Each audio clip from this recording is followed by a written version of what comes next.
इसी का coefficient of friction पूछ सकता है आपसे, आपको उसमें भी मिलेगा। अब ना यहाँ पे बीटा को मैं वापस ला रहा हूँ, इसलिए मैं आपको कुछ याद कराना चाहता हूँ। Friction M G sine theta और ये फलाना करते हुए यहाँ पे इसको एज इट इज रहने दो, राइट। तो या आप इसको अगर यहाँ लेके जाओगे, इसको नीचे लेके आओगे, you can check it. Mathematics steps में अवॉइड करता हुआ 1 प्लस ये बन जाएगा R square upon K square. तो मैंने वो इन्वॉल्व स्टेप्स क्या है या आपकी मर्जी है। ऐसा मैं क्यों लिखवाता हूँ कि मुझे बस ये ध्यान रहे के स्क्वायर बाय आर स्क्वायर में बीटा भी नहीं है। तो एम जी साइन थीटा वैसे मैंने एसोसिएट करना हो, एम जी साइन थीटा ये फ्रिक्शन है, फ्रिक्शन लग रही है। अब आप देखो ना, एक आपको, अब मैं शॉर्टकट नहीं बोलूंगा, इसे क्रैमिंग है। अगर आपको बॉडी पता कौन सी है, डिस्क है, फलाना टमकाना है, फटाफट एक इससे भी दोस्ती कर लोगे अगर, तो डिस्क हुई तो K square by R square half था, ये वो हो जाएगा उसका उल्टा, तो यहां लगाना है friction.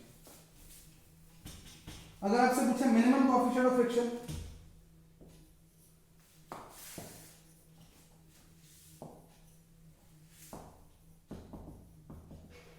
Minimum coefficient of friction, तो F has to be less than equal to what? mu s mg। तो माइंड ये स्टैटिक फ्रिक्शन हो रही है, चाहे रोलिंग हो रही है ना, तो रोलिंग बेशक हो रही है लेकिन वो स्लाइडिंग नहीं हो रही, प्योर रोलिंग अगर, तो पॉइंट ऑफ कांटेक्ट की वेलोसिटी जीरो होती है, कल हमारी बात हुई थी प्योर रोलिंग में। तो mg sin theta upon 1 plus के square upon r square is less than equal to mu s mg। तो mu s mu s mg cos theta, mu s mg cos theta क्यों बोला? Because it is mu s n। तो मैं यहां लिख देता हूं less than equal to fl, और l mu s n है, और इस केस में वहां ड्राइंग तो नहीं बनी हुई लेकिन वो n आपको पता है mg cos थीटा होता है। तो mu s is greater than equal to sin theta upon cos theta upon 1 plus r square by k square, 1 plus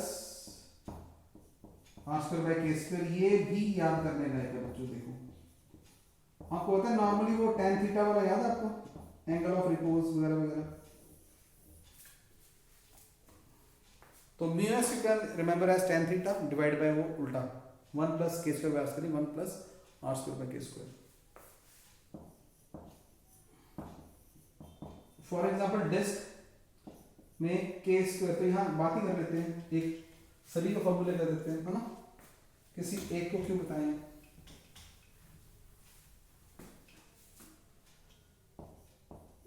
तो फॉर एग्जाम्पल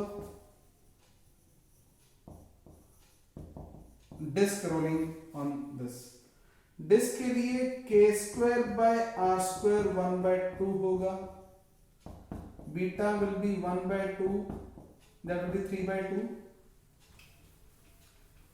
इस खुशी में number 1 a will be equal to g sin theta upon 3/2, that is how much 2/3 g sin theta, जो normal g sin theta से कम होगी।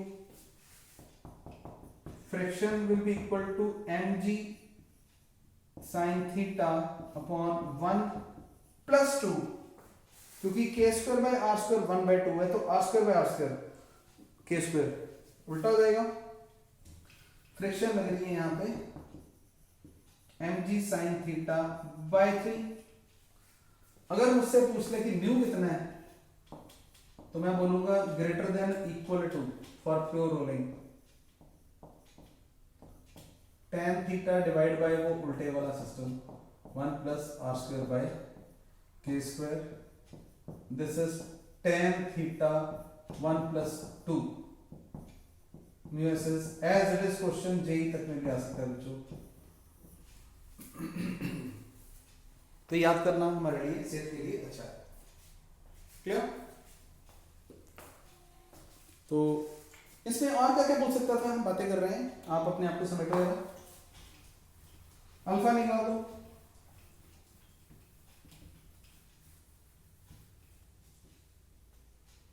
अब मैं ड्राइंग को वापस ले आता हूं।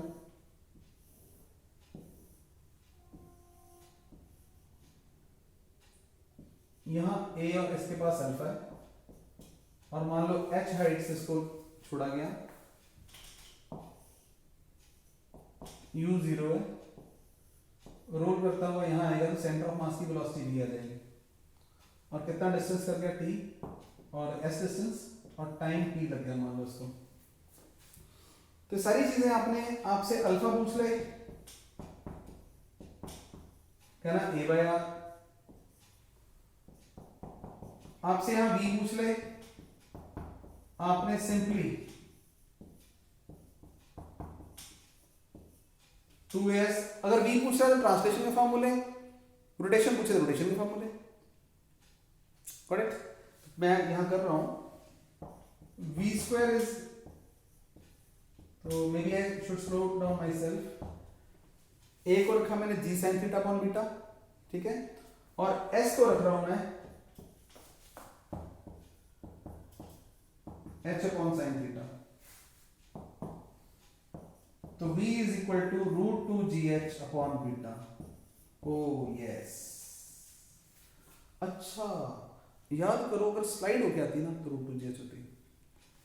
अब ना क्वेश्चन और सुनो, वो बोलेंगे बॉडीज की रेस लगवा दी, रेस लगवाई यहां से इकट्ठे, एक रिंग को छोड़ा, एक स्फीयर को छोड़ा, और आप देखो मास पे डिपेंड नहीं कर रही स्पीड, स्ट्रक्चर पे डिपेंड कर रही है, 1 प्लस के square by R square, M कहीं नहीं आ रहा है यहाँ पे।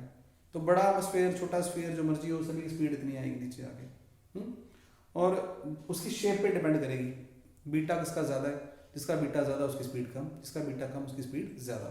किसकी है वो मैं नहीं बताऊंगा, बता चुका हूँ। टाइम ऑफ डिसेंडिंग, और सुनो इवन एक्सेलरेशन तक भी किसकी ज़्यादा बताओ, ठीक है। अगर आप वही नन्हे मुन्ने बच्चे होते तो मैं फिर कहता अच्छा बच्चों सॉलिड स्फीयर का पढ़ा याद है ना, हाँ 1.4 था, तो उसकी सबसे कम बीटा है, सबसे ज़्यादा एक्सेलरेशन होगी, स्फीयर सबसे पहले पहुंचेगा, तो आप पता करोगे। क्वेश्चन आए टाइम के लिए, यहाँ तक अगर करना है हमने, क्या करें, टाइम का फॉर्मूला भी बड़ा सुंदर सा बनने वाला है, जिसकी एक्सेलरेशन ज़्यादा वो जल्दी पहुंचेगा, जल्दी स्पीड होगी। s is equal to half a t square, t is equal to 2s by a। लेकिन ऐसा लिखने से मेरी जान नहीं छूटेगी, 2 को 2 पुट कर दो, a को g sin थीटा पुट कर दो, और s को h upon sin theta put करो।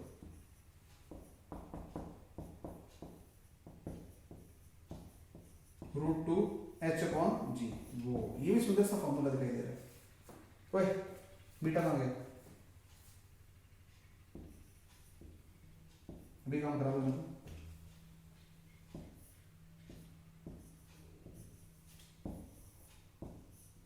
बच्चों ये रोल करता हुआ जब आए तो ये उसका टाइम है। अगर स्लाइड करता हुआ आए ना तो आप प्रूव कर सकते हो, क्योंकि यहाँ बीटा नहीं आएगा, स्लाइड करने में बीटा नहीं आएगा, तो आएगा 1 upon sine theta root 2 h upon g. Slide मतलब स्मूथ पे अगर स्लाइड करना हो तो। ऐसे क्यों लिखवा रहा हूँ आपको, यहाँ पे कुछ बेनिफिट दे रहा हूँ, कंपैरिजन करने होगा, आपका दिमाग खुल गया। फॉल का याद है, फॉल का, यहाँ से फॉल करे तो टाइम ऑफ फॉलिंग अगर होता once upon a time, it is root 2 h upon g। ठीक है, तो इसको ऑब्जर्व करो।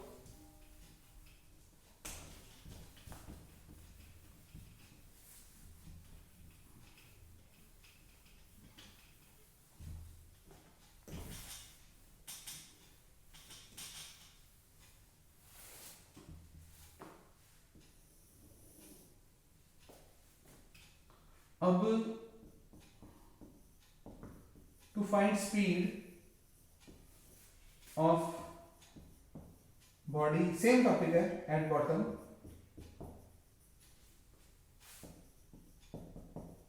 Using conservation of energy.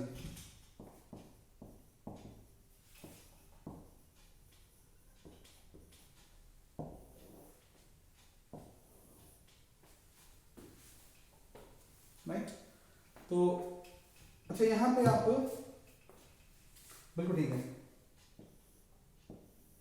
ध्यान रहे टोटल एनर्जी का फॉर्मूला क्या है। ये बॉडी यहां पे रेस्ट पे थी, इसके पास कोई एनर्जी है ना, नहीं है, पोटेंशियल यहां पहुंची और प्योर रोलिंग की बात हो रही है इधर,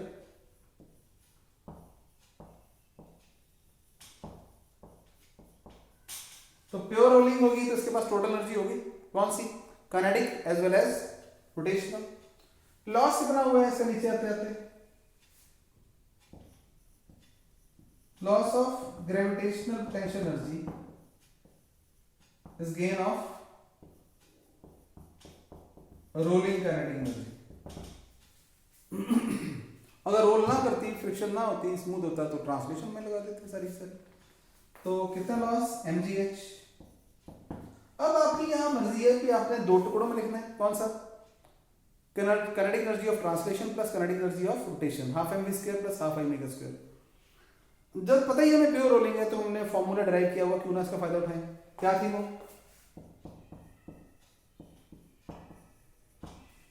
half M we square into beta, लो तो v कितना आ गया, √2gh अपॉन बीटा। यस, पहले भी वही आया था, आना भी चाहिए था, है ना। तो this is one of the way. इसका बिल्कुल ऑपोजिट क्वेश्चन, क्योंकि अब आप बच्चों बड़े बच्चे हो थोड़े से, देखो ऑपोजिट क्वेश्चन ये है कि ऐसे कहता यहां से रोल करती बॉडी आई तो कौन सा बना देगा वो,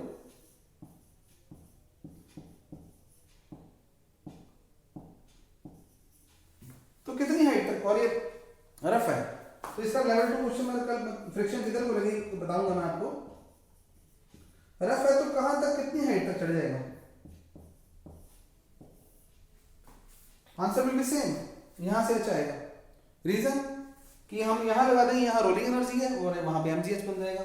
तो ये एक एग्जांपल मान के चलो, और ये रफ है और प्योर रोलिंग हो रही है इधर,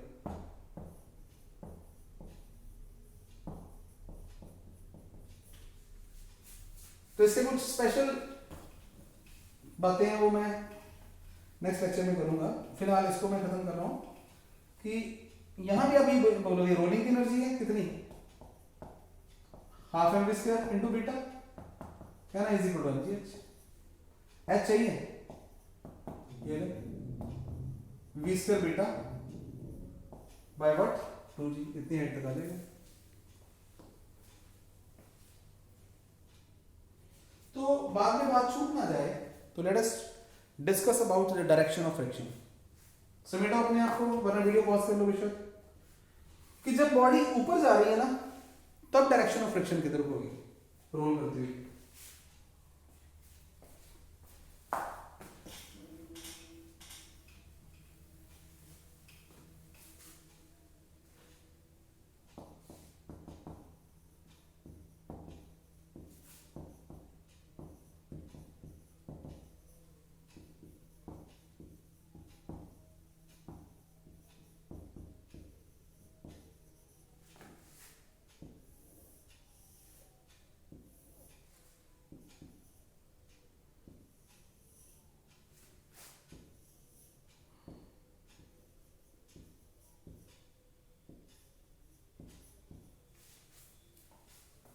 यहां पे आपने ये समझना है कि शुरू में एंगुलर वेलोसिटी ओमेगा नॉट है ज्यादा,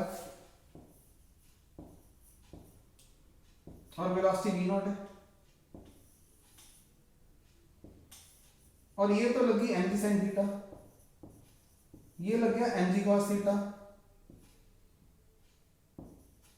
mg sin थीटा, ये m, और ऊपर जाके बॉडी स्टॉप हो गई।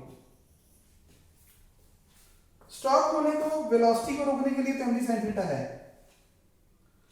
लेकिन इसकी एंगुलर वेलोसिटी किधर को है, इस डायरेक्शन में, ऐसे से रोल हो रही है। इसको अपोज कैसे करेंगे, तो ड्राइंग थोड़ी सी छोटी बनी है, मैं इसको बड़ी ड्राइंग बनाता हूँ, मजा नहीं आना पूरा।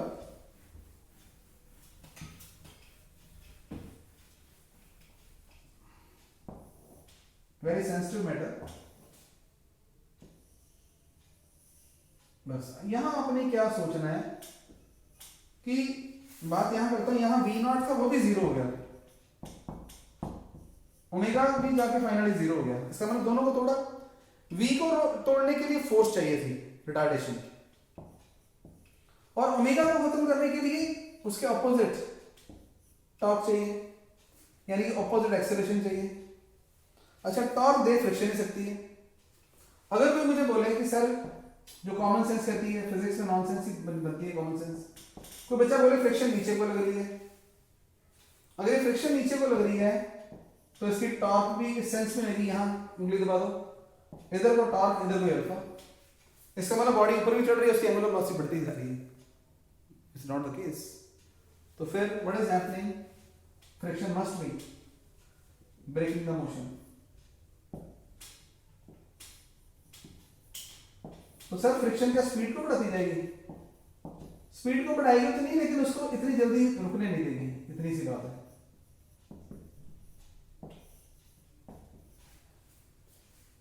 ये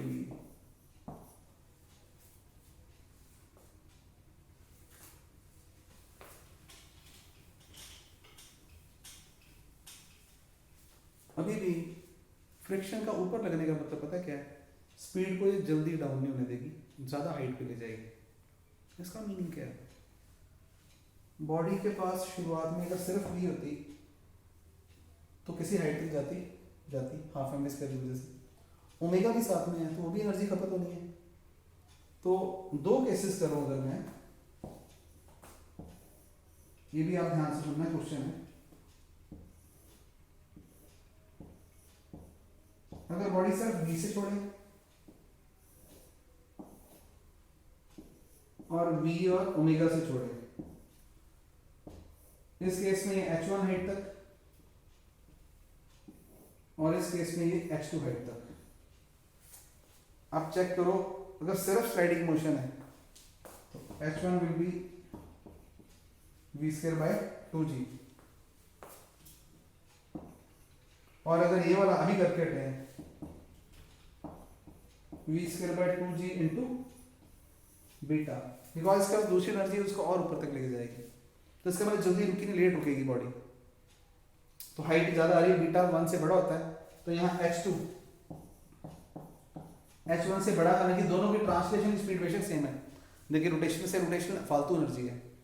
दैट्स व्हाई बच्चों यहाँ पे क्या हो रहा है कि हम ये कह सकते हैं कि फ्रिक्शन स्पीड को, एंगुलर स्पीड को कम कर रही है, लेकिन लीनियर स्पीड को धीरे धीरे कम करने दे रही है। और फालतू हाइट पे, नॉर्मल हाइट से अगर सिर्फ एंगल साइन थीटा लग रहा होता तो ये रुक जाती, रुकना ही था। फ्रिक्शन उसको थोड़ी देर के सपोर्ट कर रही है। These are the rolling motion is suppose to be. आपको बोलो, अभी आपके पास रिकॉर्डेड वीडियो है, इसको एक बार देखो, 2 बार देखो, लेकिन लिखो जरूर सब कुछ करते हुए। तो come up with your doubts, मैं पॉइंट आउट द डाउट्स, जिसकी मेरी कोशिश करी है कि वो पॉइंट्स आपके बने ही ना। क्लियर? तो this is all for today. I am breaking this video here, I will post the next video. And reason is very simple कि थोड़ा सा बैंडविड्थ के इश्यूज आ रहे हैं मेरे इधर, तो I will posting like this. लेकिन बिफोर सैटरडे हमारी बात हुई थी, विल बी हैविंग डाउट्स। तो please do the corresponding questions from the assignment which I have shared. SL में बहुत ज़्यादा नहीं होगा, एसएल को मत, रोलिंग के लिए एसएल को रेफर मत करना। तो मेरी वाली असाइनमेंट ही वो आपको लेवल 1 1.5 तक ले जाएगी वो, उसमें भी दैट इज कहीं पे नॉन मेडिकल के प्योर ऊपर वाले क्वेश्चन शायद ना हो भी, तो लेकिन एक लेवल तक आपके क्वेश्चंस हो जाएंगे। Then I will share the questions with the non medical people, different और एडिशनल। थैंक्स।